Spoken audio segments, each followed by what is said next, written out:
Hey, what's up, guys? Welcome into Packers Total Access. My name is Clayton. You can check us out on packernet.com. Find me on Twitter at Packers_access. You can email us PackersTotalAccess@gmail.com. Text us 865-658-5824. Join alongside Tim live in Green Bay. Shout out to Amelia. I know he's handling some stuff at home today. Unfortunately, they had to put a horse down there in Tennessee. So thoughts go out to him and his family and everybody there on the farm. And it absolutely sucks when you lose an animal like that. But he would have been with us, but obviously having to take care of business there. Jacob's grinding on the job tonight. Notice I didn't say grinding on the pole, Tim. I just said grinding on the job. All right. But how you doing today, bud?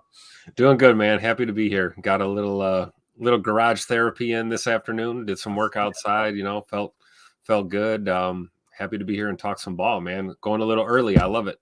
Yeah, absolutely, man. And the reason we're going early, guys, my wife's flight got pushed back. So we were originally just going to cancel the show, but the fact that her flight got pushed back, I was able to do the show an hour early, and then I could still run her to the airport and get all that squared away. So here we are. We're going to talk some wide receiver. And Tim, the reason this kind of popped up today, I was listening to podcasts, and for those of you who don't know, I'm a podcast junkie, just like everybody else. Like it's what I do all day. When I'm on the grind, if I'm not on a phone call or handling business like that, then I'm listening to podcasts. I'm just trying to feed my brain a little more sports knowledge. And some people would roll their eyes at that going, okay, like these are experts that you're learning from.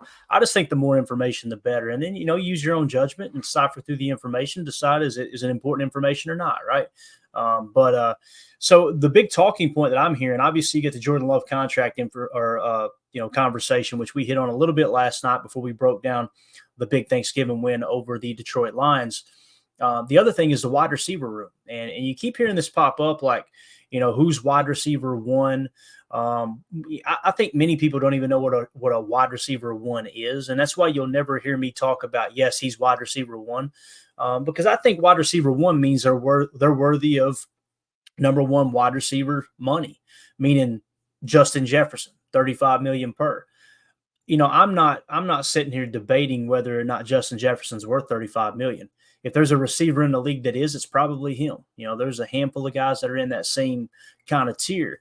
What I'm simply saying is, for it to be a wide receiver one, they have to be able to tilt the field. And you're starting to see that a little bit with Christian Watson when he's healthy and he's on the field. You'll see them try to roll coverages a little bit. The thing I'm noticing the most is them playing off, and that's when Matt LaFleur really unveiled that play action. It's basically a play action double hook, and the way they do it, I wish I had the telestrator up right now.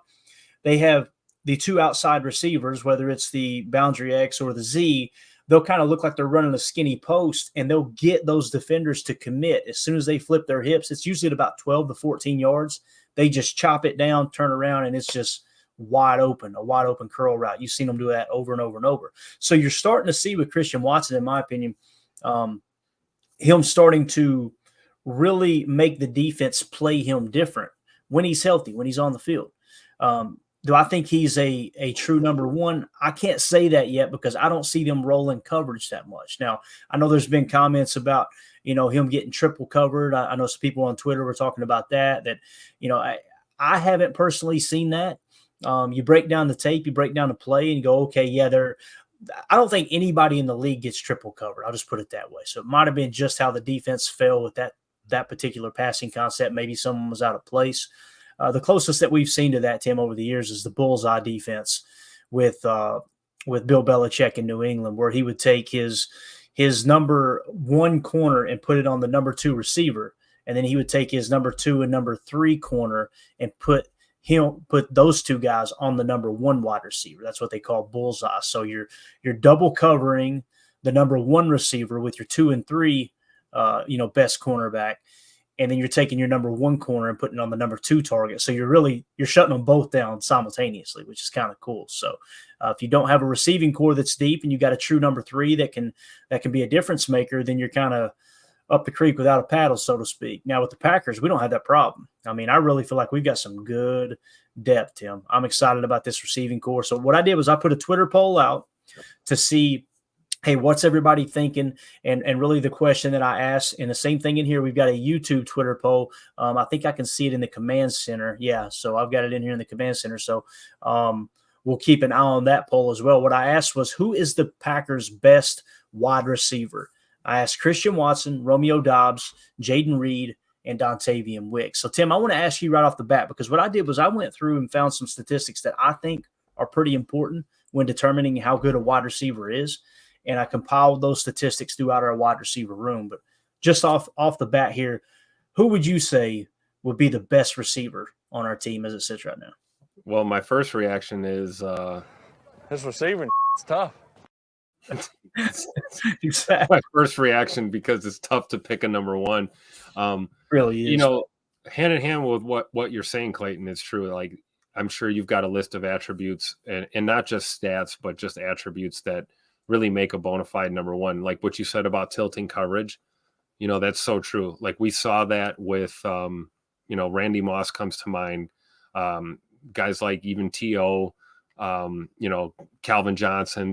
There's certain receivers that have played in this league where if they're on the field, the defense has got to account for them. And it does. It changes the way that they play defense.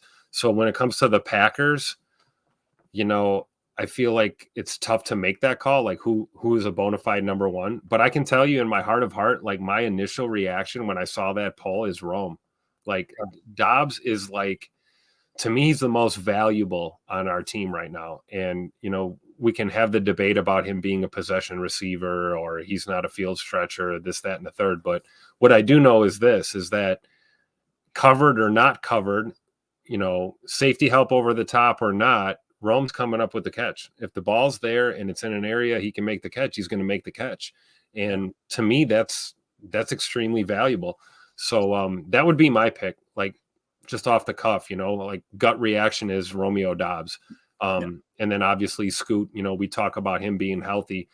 I honestly believe, you know, the last 2 years, if you look at, you know, the trajectory of his professional career, if Christian Watson was 100% healthy and on the field, we'd be talking about him the same way people talk about Justin Jefferson or Jamar Chase or some of the other top tier talent in the NFL.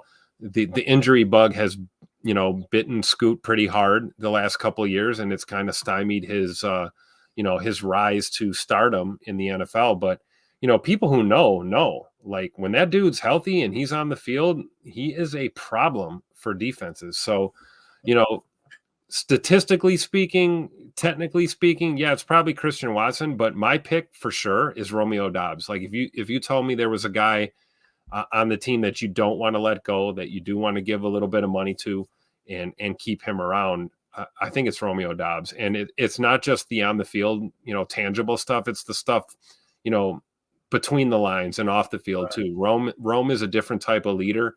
He's not a super vocal, loud, boisterous guy. He leads by example, leads with his play, gets along with his teammates really well. And, you know, like he's my go-to, man. If you're talking third and short and we're not talking about Tuck Norris or the Luke Ness monster, you know, tight end targets, we're talking, you know, go to a receiver there. Rome is my guy. And it's the same thing in the red zone too. You know, he's just lethal in the red zone. So, you know, long answer to your question is my pick is Romeo Doubs for sure. Gotcha. And, you know, it's funny. It's a good situation to be in when I asked myself that, like when I was trying to come up with this show today, I'm going, who is mine right off the bat? Before I dove into any of the statistics, you know, Romeo came to mind. Christian Watson is like, man, the ceiling on that guy. Oh my God. Right. Dontavian Wicks has impressed me.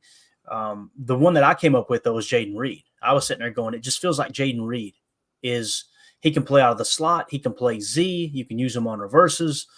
To me, he just seemed, and it was his rookie year, and he leads the team in receiving yards. Just that's the name that came to mind for me right off the bat. And usually the first one that comes to mind, Tim, that's the real answer. We always try to talk ourselves out of it and try to come up with a different one and all that. So let's see here. Terrence in the chat said, is Scoot Christian Watson? Where do you get that nickname? I'm late, but yeah, I got Romeo Doubs as number one for sure.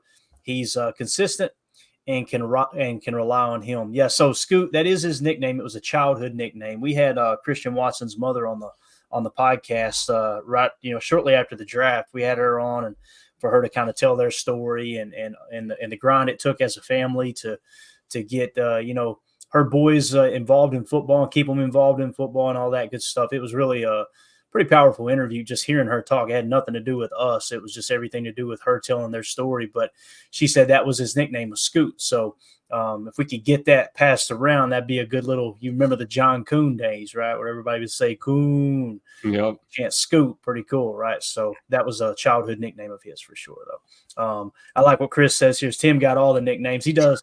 That's why me and Tim get along so well, man. I grew up in a biker family, and everybody had nicknames. Yeah. And when I got out on my own and I moved to Knoxville, went out of a town of about, 2,600 people into Knoxville, Tennessee, and went, oh, this is different out here. I realized real quick people didn't like to be given nicknames. Like, all right, well, we'll roll with it this way. But, yeah.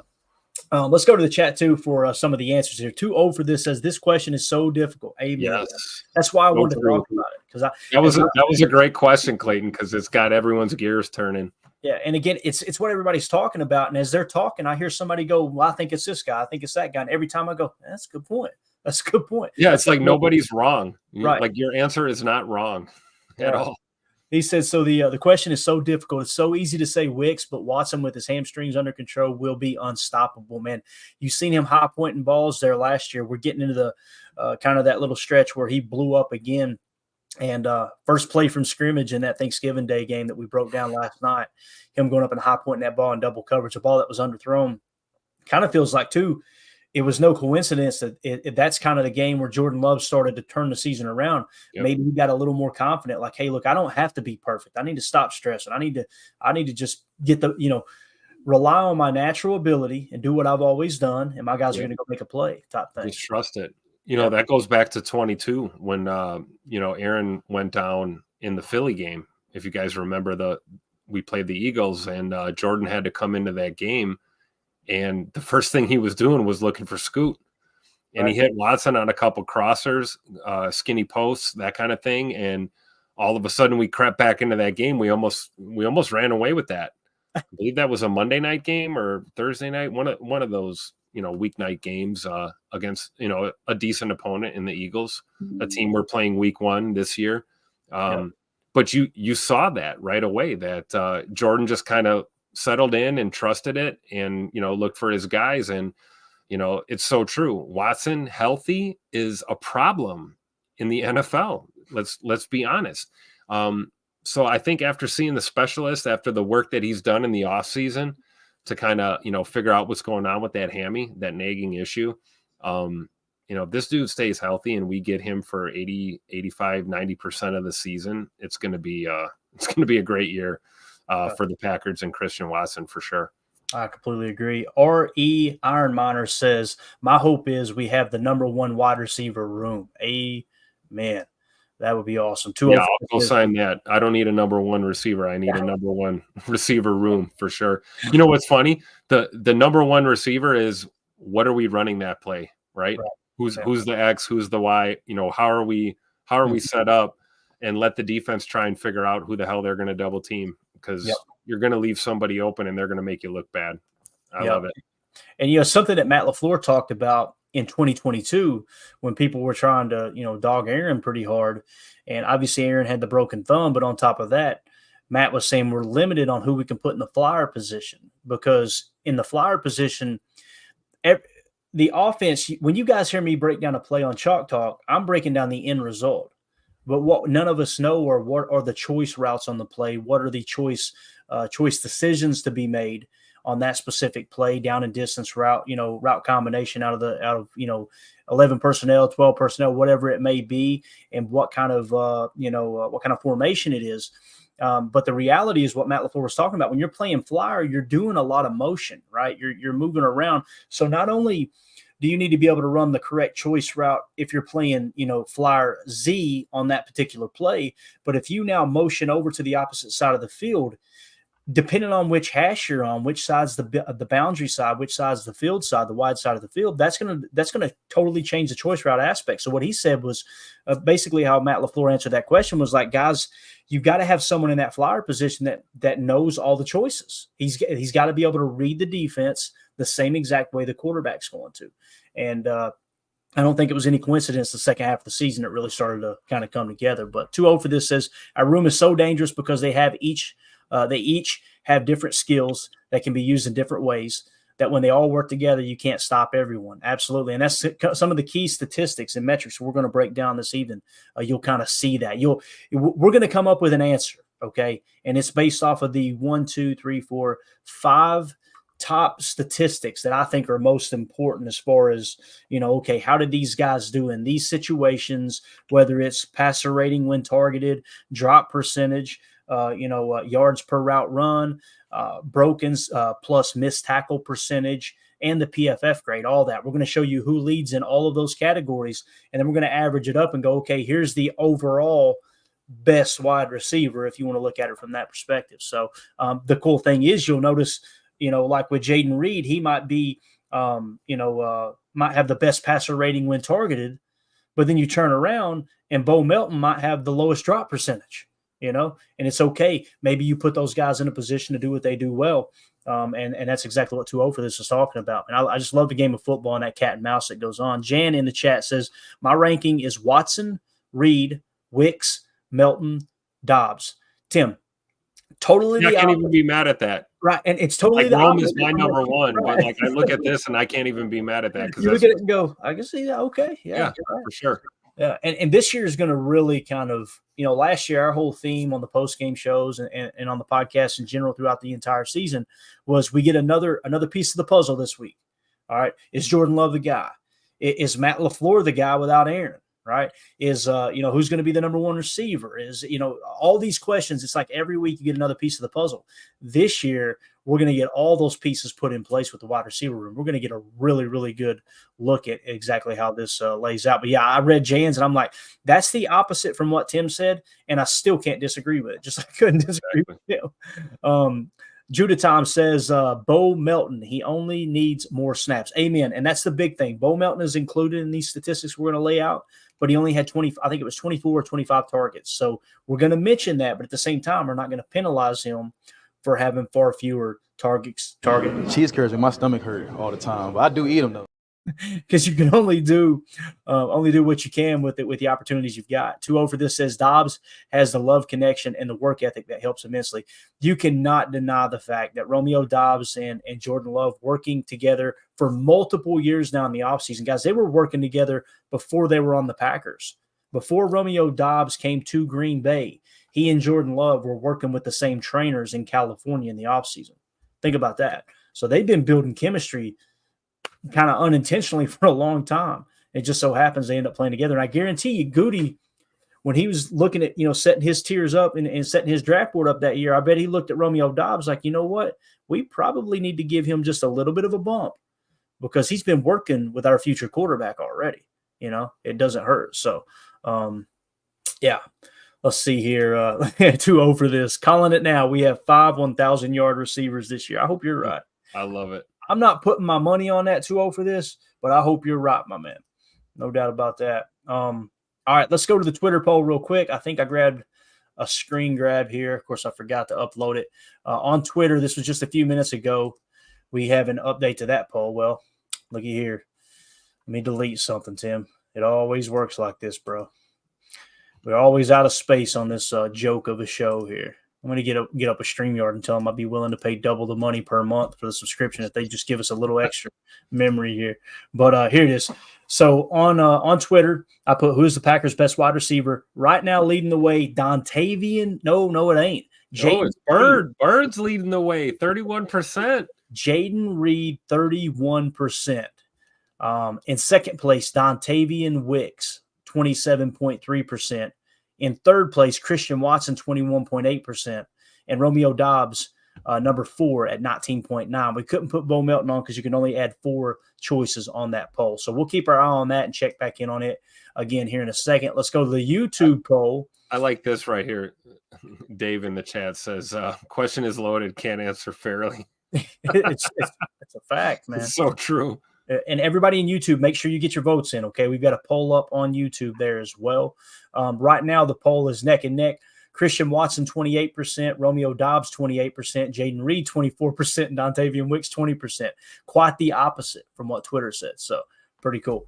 Again, we'll keep our eye on that. So let's talk about some of the key statistics here, Tim.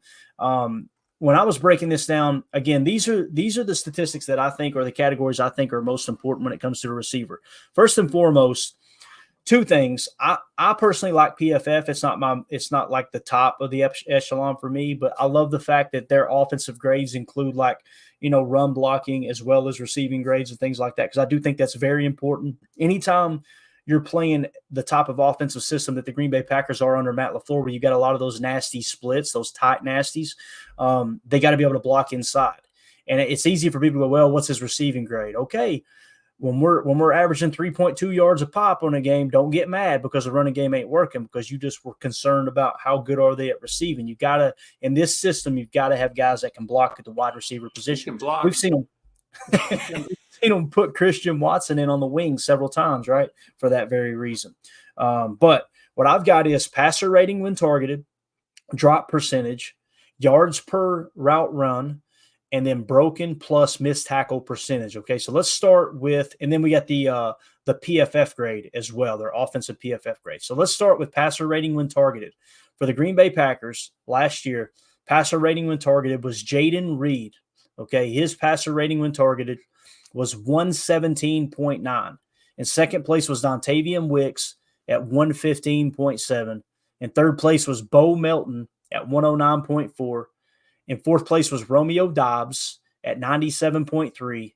Fifth place, Malik Heath, 89.8. There's a guy. Yeah. Sixth, Christian Watson, 71.4. And then Samori Toure at 34.0. So passer rating when targeted, the top three are Jayden Reed, Dontavian Wicks, Bo Melton in that order. Now, keep in mind those targets there. You see Bo Melton only 24 targets, same amount of targets that Malik Heath got.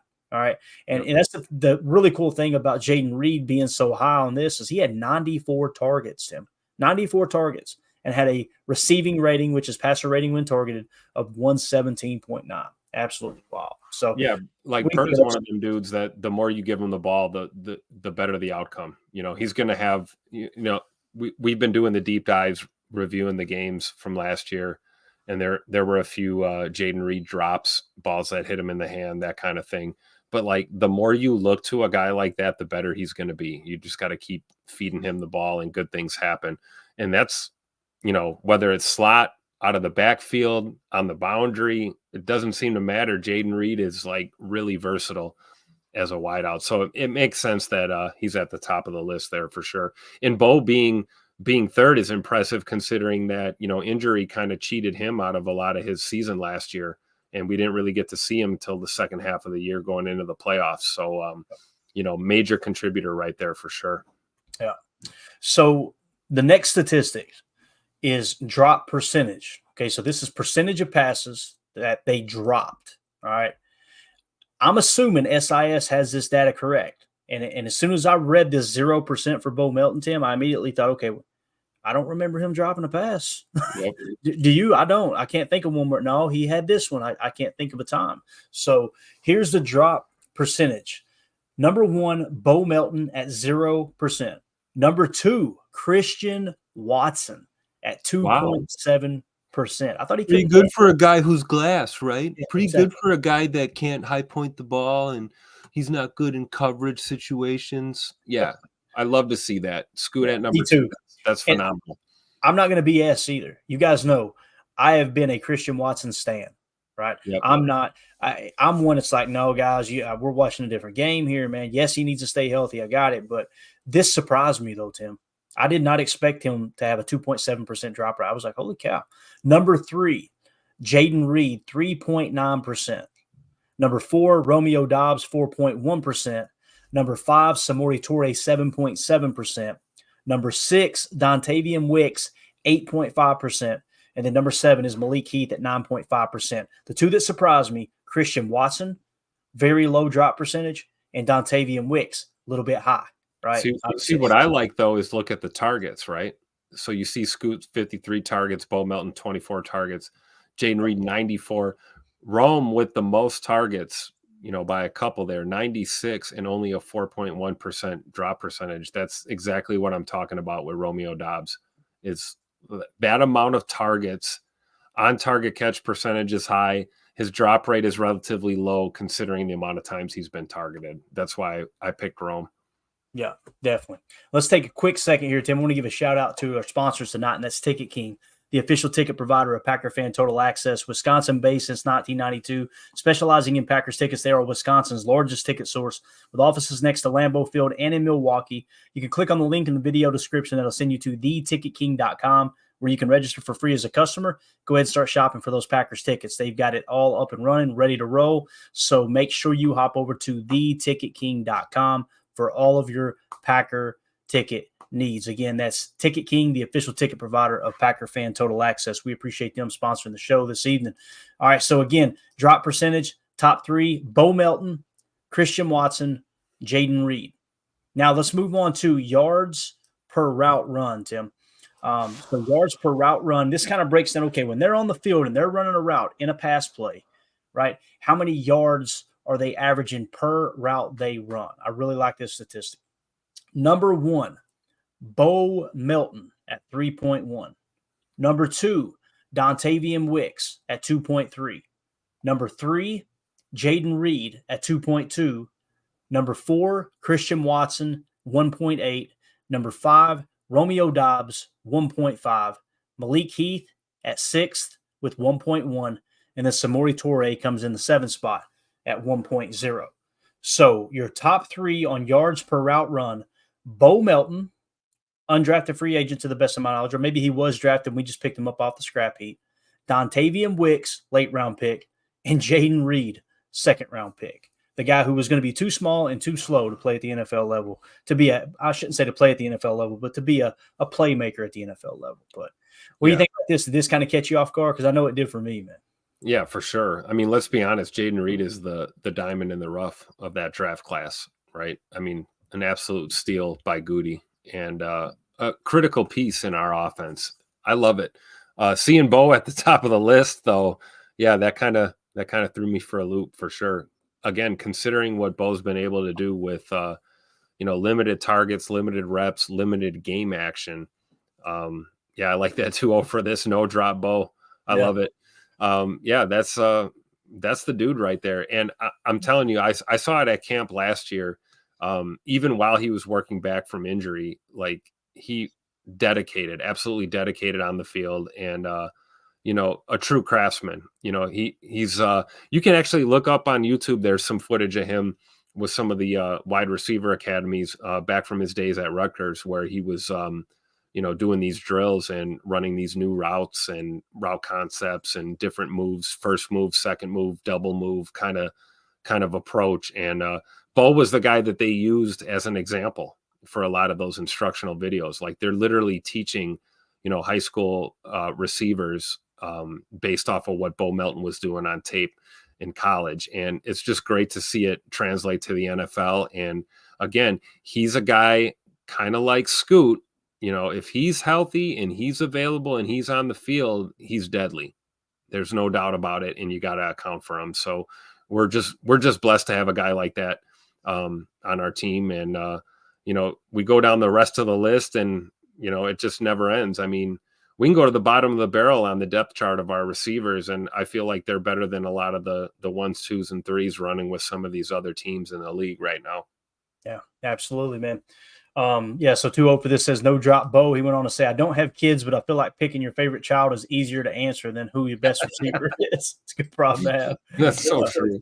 Judah Tom said, damn, I feel good about the Bo Melton tape now. See, I'm telling you, man, it kind of, every one of these started to pop up. I'm going, Bo Melton, only 24 targets.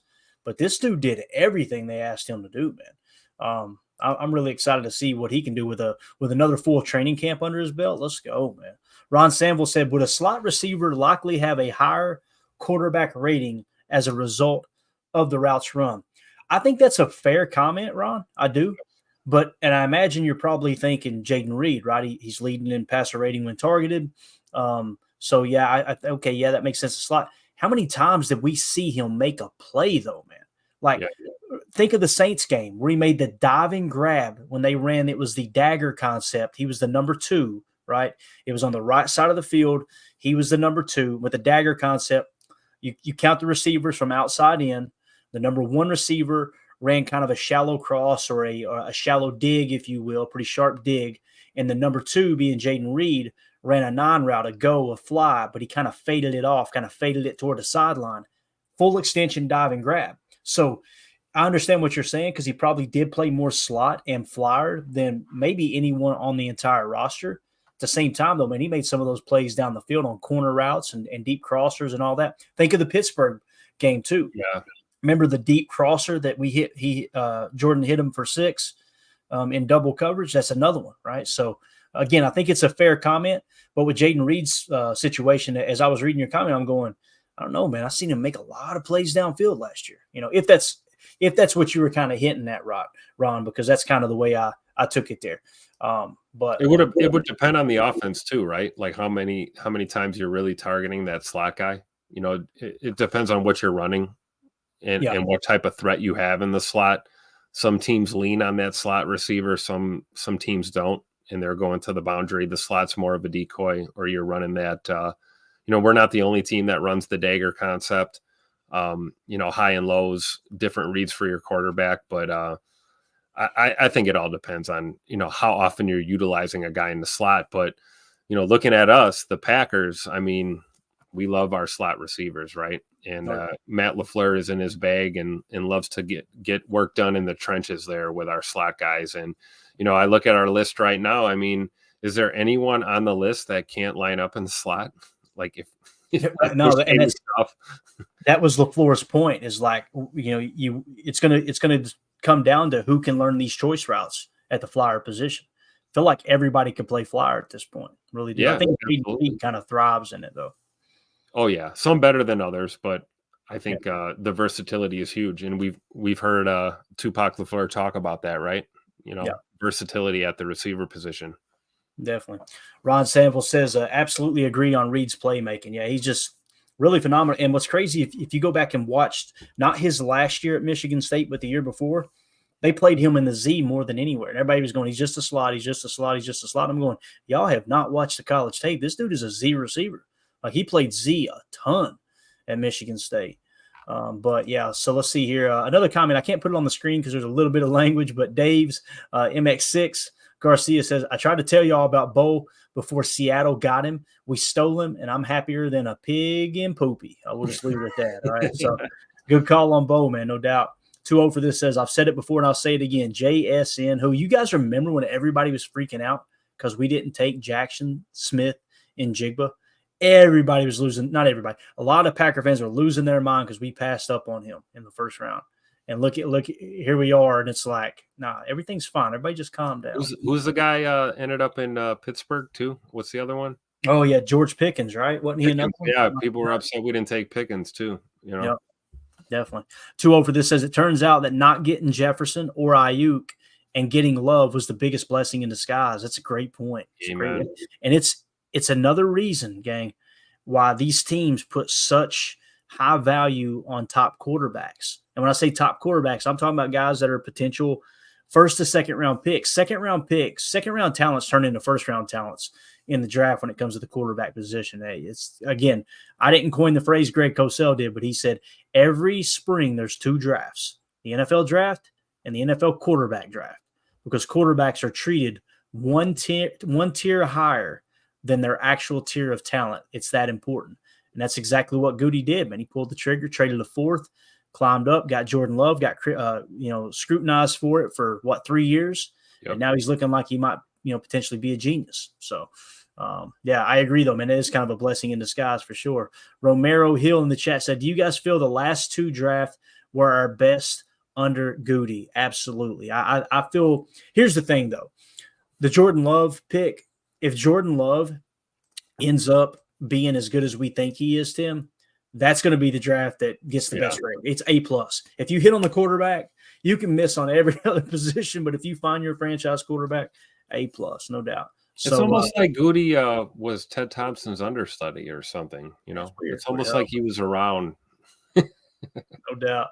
I do though. I think these last 2 were definitely his best drafts overall. But again, the Jordan Love draft is like, doesn't matter who else he drafted. If you get the quarterback right, you're gold for sure. So love the chat's lit up in here, man. We went an hour early, so this is awesome. We got a bunch of people watching on Rumble as well. people on Twitter, people on YouTube. Appreciate y'all hanging out with us. Hit that like button if you don't care. Share it too. Feel free to retweet this out on Twitter and get it in front of other people. We appreciate y'all hanging out with us here on this Thursday evening. So this is another one too. Not just Pickens, but Burks in Tennessee. Burks, yeah, he was my draft crush. When I heard that he hunted hogs with a knife, I was like, that's my dude. Get him in Green Bay right now. That's my guy. He's going to speak my language. But obviously goes to Tennessee, and he has not panned out at all up to this point, which just shows you, man, you just never know, man. Never know. All right, so let's move on to the next statistic. This, Tim, is broken tackle plus missed tackle percentage, okay? So these are the guys that are making people miss after they catch the ball, those yak guys, all right? Yards after a catch, run after catch, whatever you want to call it, rack, yak, whatever. Dontavian Wicks at 28.2%. 28.2% of the time, broken tackle plus missed tackle per reception, percentage of broken tackles. Number 2, Jaden Reed, 12.5%. Look at the difference in those two. I mean, Dontavian Wicks is making guys miss in the open field, which some would say, man, that screams slot. I agree. But as much as you like to run slot cross and wolf concepts, where the 2 is actually climbing further up the field, 3 concepts that we really keyed in on last year as the Packers. 1, dagger. The number 2 goes deep. 2, slot cross. The number 2 runs a deep climb route, which is a crosser, a deep crosser. And number 3, the wolf concept. With the wolf concept, it's similar to a smash concept. It's a deep corner route, if I remember correctly. So with that being said, technically the slot, and this is assuming there is no flyer motion, is kind of working the deep side of the field in Matt LaFleur's offense as opposed to the shallow side of the field, right? Which is wild because when you think of Dontavian Wicks in that slot cross concept, guess what he's running? He's running that deep dig. And that deep dig, he's catching the ball and making guys miss over the middle of the field, which is essentially what you expect a slot receiver to do, even though he's technically lining up in the Z when they're running that slot cross. So it's just Matt LaFleur, one of the best NFL coaches in scheming the passing game, hands down. Running game, I've been very vocal. I'm not a huge fan of all the sifts and the complexity of the pull, the pin and pulls and everything. But in the passing game, my goodness, man, he may be the best in the league, Tim. Oh, yeah, absolutely. And, you could give him a talent pool a lot less qualified than what we have in Green Bay. And I'm sure Matty would still call himself a hell of a game. And that's what's so tough about trying to find out who, like maybe the question is who's the most talented receiver? And it's like, good luck trying to figure that out, because I look at Tay Wicks, I look at Jaden Reed, you see a lot of young talent there, but, we haven't even really scratched the surface when it comes to some of the depth. Malik Heath is a name that comes to mind. Grant DuBose, another guy who got cheated last year, due to injury, didn't get to see the field, didn't play a lot of football. You talk about guys that are hungry and talented. I mean, we're deep. So I think it's a testament to Matt LaFleur, his ability as a play caller, to call some of these concepts and scheme these guys open and then have the talent that we do. That's why we see what we see on the highlight reels, But, when it comes to the run game, I think that's a telltale sign of, a pass heavy coordinator, right? A pass heavy play caller, a guy that's, the quarterback whisperer that Matt LaFleur is. I think you're going to see a lot of that complexity in the run game because, traditional mindset tells you run to set up the pass. But as we've seen with Matt LaFleur, we pass to set up the run. And a lot of times when it comes to the run game, we get a little complex and try to add a little more deception. And I think that's just a telltale sign of who our play caller is. And, that offensive mind that Matt LaFleur really is. And hey, we got Marshawn Lloyd. We got Josh Jacobs. We've got AJ Dillon. We've got Emmanuel Wilson. I mean, there's depth in that running back room. 2024 might very well be the year that everything clicks for this Packers team and Matt LaFleur and the boys. It's going to be a hell of a ride this year. Yeah, no doubt. Let's go back to the statistic here. So again, broken tackle, Dontavian Wicks, 28.2%. Number 2 is Jaden Reed at 12.5%. Number 3, Malik Heath, 6.7%. Number 4, Bo Melton, 6.3%. Number 5, Christian Watson, 3.6%. Number 6, Romeo Dobbs, 1.7%. And then Samori Toure, dead last there, they had it 0%. I don't know if there's an error there, if that's legit or not, but obviously have very, very limited targets with only 18. So again, when you look at Bo Melton and Malik Heath, they're up toward the top there in the 3rd and 4th spot in the broken tackle plus missed tackle percentage per reception. At the same time, only 24 targets each. So we got to take that into consideration, right? For sure. Yep. So, all right. Now, offensive PFF grades. This is how PFF seen our wide receiver room. Number 1, Bo Melton at 83.4. And this is overall offensive rating. Now, grade, I should say.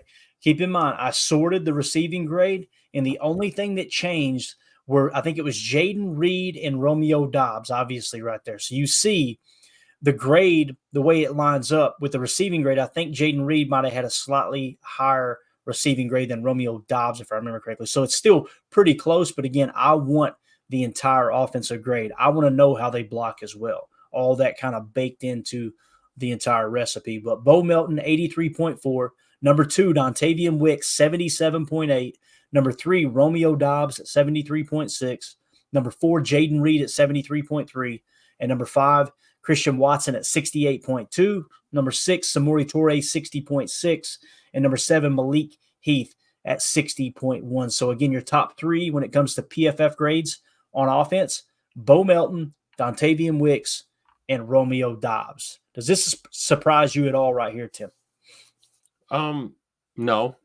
Yes and no, I guess. I think the important thing is when it comes to Bo, look at the number of games, 7 games. Yep. And that's not a knock. If anything, it's to highlight his ability. I mean, in 7 games, look what he's been able to do. Clearly a difference maker on the team. But I don't know. We can do this up, down, left, and right, and it's tough to find out who's really making the most impact because we're getting contributions from so many guys across the board. I will say Samori Toure kind of stands out to me because he was a guy that came into the fold kind of towards the end of the Aaron Rodgers era, caught a couple bombs from 12 there, and looked like a guy that is a solid piece. And I still believe he is a solid piece. But again, look at the number of games. He's kind of on the lower end of the spectrum there. And clearly it's a bubble player, bubble position for Samori Toure. He's going to have to beat some younger guys out this year to win a roster spot. But that is depth on this receiving depth chart for sure. Samori Toure is a guy that can make a play for you in a pinch. Also a big special teamer, a guy who contributes on special teams as well. So I like him. But, the surprising thing to me is just in 7 games what Mr. Get Busy Bo on Twitter, follow Get Busy Bo on Twitter, Mr. Bo Melton, he was able to put numbers up like that in a very limited amount of time. And it's a testament to his preparation and dedication to his craft. A guy who battled injury all last year and fought his way back into the fold really when we needed him the most. I mean, if we, we're getting to that point when we're doing the rewinds here. We've made it past the Detroit Thanksgiving game. As we progress through the rest of last season, you're going to see more and more of Bo Melton. And, right place, right time. You stay ready so you don't have to get ready. That's Bo Melton is a walking testament to that for sure. Yeah, definitely. So again, PFF grades, Bo Melton first, Dontavian Wicks second, Romeo Dobbs third, Jaden Reed right behind Romeo Dobbs there in the 4th spot. That's how the PFF grade says. So we'll get our updated poll numbers now. On YouTube, Christian Watson leads with 32% of the vote. Romeo Dobbs is second at 25% of the vote. Dontavian Wicks is third at 22%. All right. And then Jaden Reed is 4th at 20%. So they've got it on YouTube. On the YouTube poll, it's Christian Watson, Romeo Dobbs, Dontavian Wicks, then Jaden Reed. Anytime your leading receiver in yardage is your fourth best receiver on a poll, I'm feeling pretty good. So pretty cool. All right. So we hit that. Let's go to the updated Twitter poll. As you can see here, leading the way is Jayden Reed at 31.3%. Dontavian Wicks is second at 27.8%. Third is Christian Watson at 22.9%. And then fourth is Romeo Doubs at 18% of the votes. And we got 467 votes in right at about an hour. So pretty good sample size there, Tim. Yeah, no, definitely. I mean, just look at those 4 names right there. Like, who's the most talented? Mm-hmm. Good luck watching your brain explode trying to figure that out, because between, Reed and Wicks, Doubs and Watson, I mean, this is just really, let's just go ahead and take the minute to appreciate our general manager. I mean, this is all Goody right here. The reason we're having these conversations right now. Look at the talent level in this receiver room. I mean, it's difficult to see. Rome was my pick for number 1. He's carrying up the bottom of the poll there at 18%, but that doesn't say anything negative about him. It's a testament to the receiver room and the talent level that we have. So I'm just excited about this squad. Definitely got Larry in the house. Good to see you, Mr. Larry. Appreciate you swinging through, bub. So again, the Twitter poll: Jayden Reed first, Dontavian Wicks second, Christian Watson third, Romeo Doubs fourth. So that's how the updated Twitter poll sits. So what I did was I took those key statistics / analytics, and you had passer rating when targeted, drop percentage, yards per route run, broken plus missed tackles percentage, and PFF grade. And what I did was I ranked them in those order in which each respective statistic kind of laid out. And then I just divided it by 5 because that's 5 different categories that we kind of laid out there. The lower number wins, okay? So if you – and again, like people had mentioned in the chat, this guy's really good at this. This guy's good at stretching the field. This guy's good at working the slot. This guy's good at, like we said with Dontavian Wicks, running that deep dig, giving 2 windows of opportunity to throw the ball, and then sitting down in zone coverage, getting open in that regard. Everybody's got the things that they do well. But if you take all of those 5 key statistics and kind of combine them together and go, okay, who is the best overall receiver with all 5 of those categories from an average standpoint? All right. Here is how it lays out. This is pretty cool. So in first place, it's Bo Melton. Only 24 targets, but Bo Melton at 2.0. Number 2 is Dontavian Wicks at 2.4. Number 3 is Jayden Reed at 2.6. Number 4 is Romeo Doubs and Christian Watson tied at 4.4. And then Malik Heath at 5.2. So according to those 5 key statistics, the best well-rounded receiver from 2023 on our roster, Bo Melton. If you're one of those guys or gals that says 24 targets isn't enough for me, Clayton, I completely respect it. Your top receiver would then be Dontavian Wicks, Jayden Reed, then Romeo Doubs and Christian Watson. Pretty cool, Tim. That's and again, what's so exciting about this to me is your 2 guys that are tied for 4th are the first receivers that are going to come up for contract. Yep. And you still got 2 more years before that happens. And that's Christian Watson and Romeo Doubs. I mean, you watch Goody put in work and find a way to keep both of those guys in the fold. Watch. I'm calling it right now. Yeah. And someone else mentioned something in the chat here, if I can find it.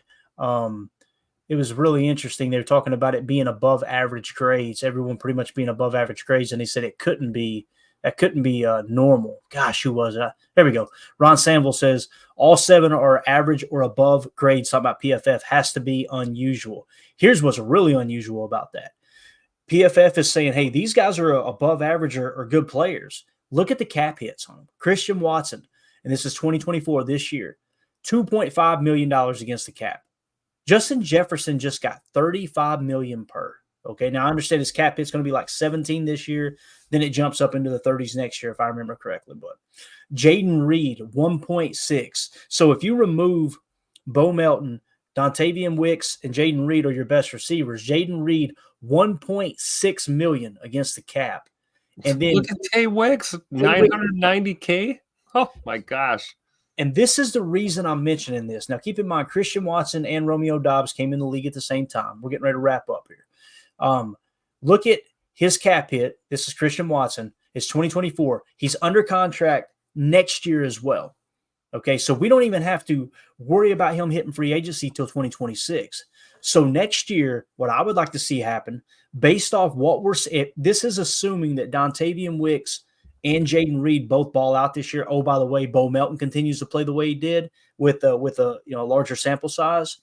If that happens, I'm going to both Romeo Dobbs and Christian Watson early in the process and going, hey, guys, let's extend you. And it sounds disrespectful, but I'm somewhat lowballing them. I'm going to give them an opportunity. Here's some guaranteed money. And let's say where some teams are paying $35 million per, right, on average, $20 million per. What if you went to both of them and said, hey, here's a 4-year deal, right, worth $40 million, $30 million of it guaranteed, and have your average annual at about $10 million per? Yep. And the fact that you go to them early, I think there's a decent chance they might accept a deal like that, or at least counter. Maybe you come in, you get one of those two guys that wants to play ball, and they come in at 15 or 17 million per, and you have to let the other one walk. And you feel good being a little bit aggressive in that negotiation, Tim, because you've got Jaden Reed, Dontavian Wicks, and Bo Melton kind of lying in the wait there, right? And Malik Heath and Grant DeBose in the background, and the future draft picks that Goody's going to crush. I absolutely agree with that. I think you do, and I think Rome is the type of dude for sure that is. I think he's about that life, as the kids say. He's about that life. He wants a Super Bowl ring. He likes being a part of this team. I've said it before. I'll say it again. Christian Watson's a bona fide star when he's healthy. So if anyone's going to demand a little bit more on the contract side, it's probably Scoot, which is understandable. And we'll see what type of year he has here in 2024. Hopefully he stays healthy all season, balls out, goes to the Pro Bowl. We bring Lombardi home. The rest is history. Might make contract negotiations a little bit more difficult. But I think you're right, man. That's the approach. Go to those guys early. Let's address the elephant in the room as early as possible. Get them to sign on something that, it is possible to have a team-friendly deal and a player-friendly deal simultaneously if you do it right. And I think you hit it on the head, man. Going early and getting those guys in the fold, that's the main thing. I think those guys want to be Packers long-term. I really do. And the thing you got to think about, too, like when you go to Romeo Dobbs, let me hop back here real quick. And some people are going, why would they do that, Clayton? Why would they do that? If you go to him next year, before he even keep in mind, they're going to be playing for kind of the best contract, yes, but if they get hurt and God forbid something happen, they got to be thinking in their mind, man, if I go down with an injury, how can I pass this money up right now? 30 million guaranteed, and we have a cap hit of 10 million per. That's what I'm talking about. The guarantee can really, it's what we talk about, cash over cap. If you're willing to write a bigger check, give a bigger cash lump sum, then you can drive the cap hit down just a touch. But Romeo Dobbs, up to this point, think about it, his signing bonus was $683,000. And this is what bothers me. Some people see these numbers and go, oh, they're making plenty of money.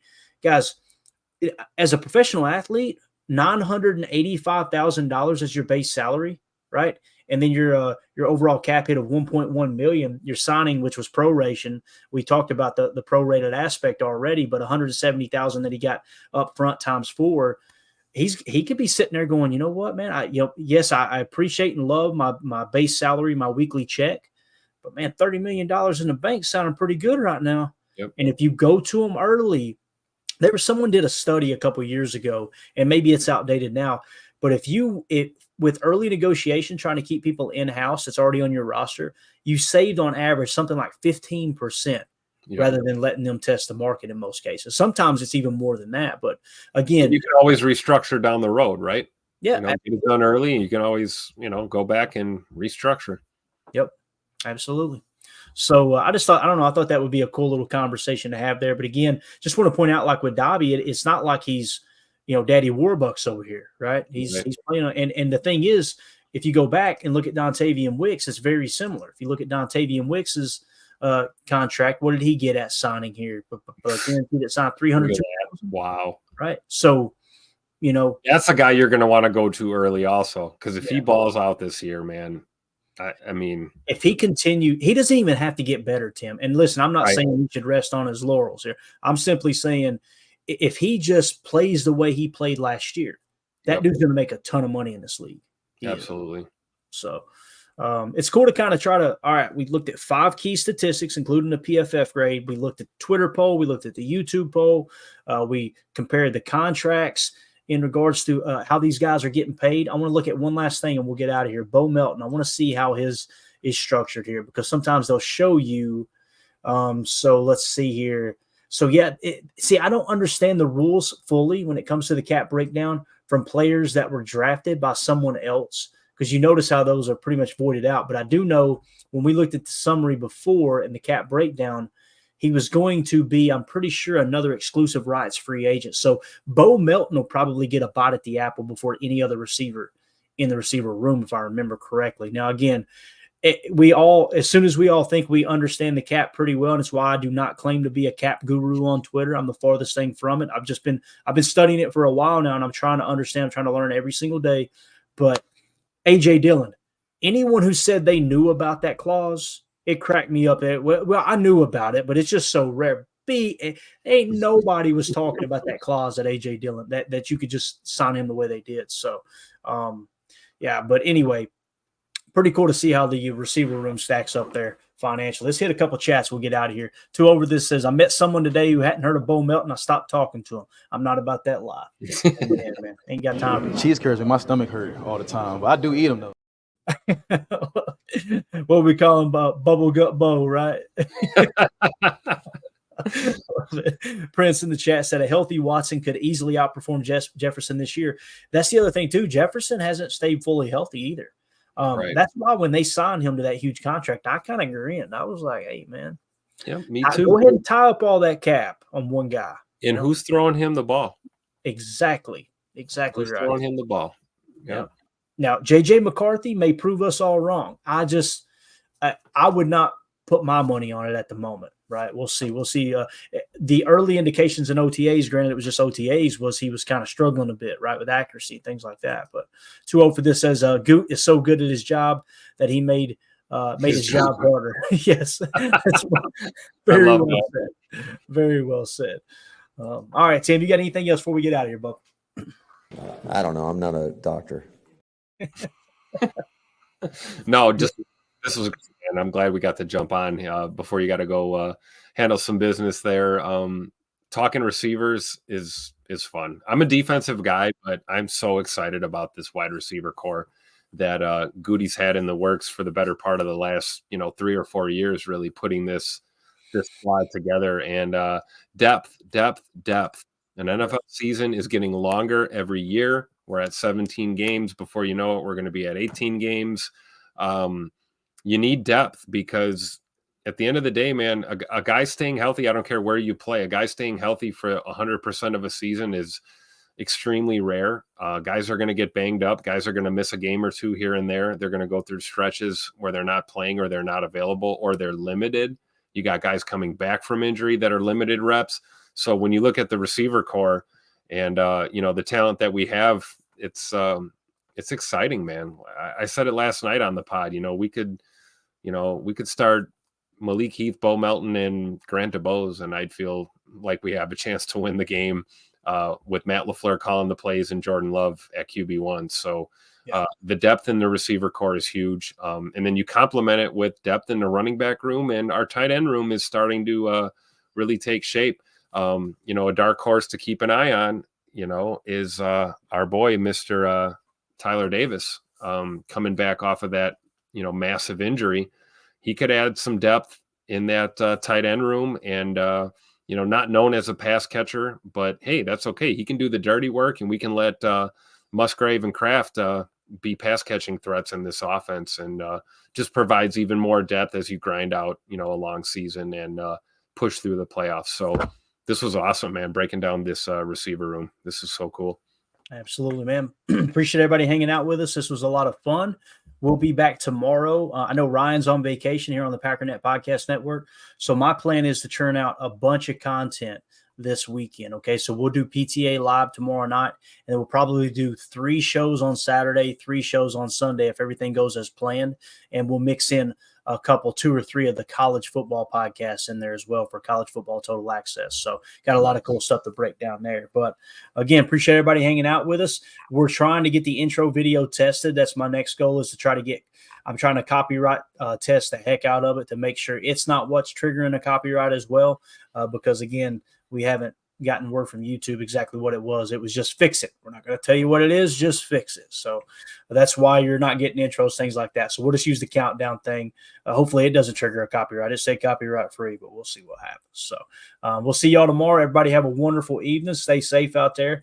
Tim, can you help me out here, man? For those of you listening on the pod, Jacob here in spirit.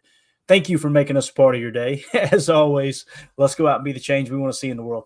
And go Pack Go.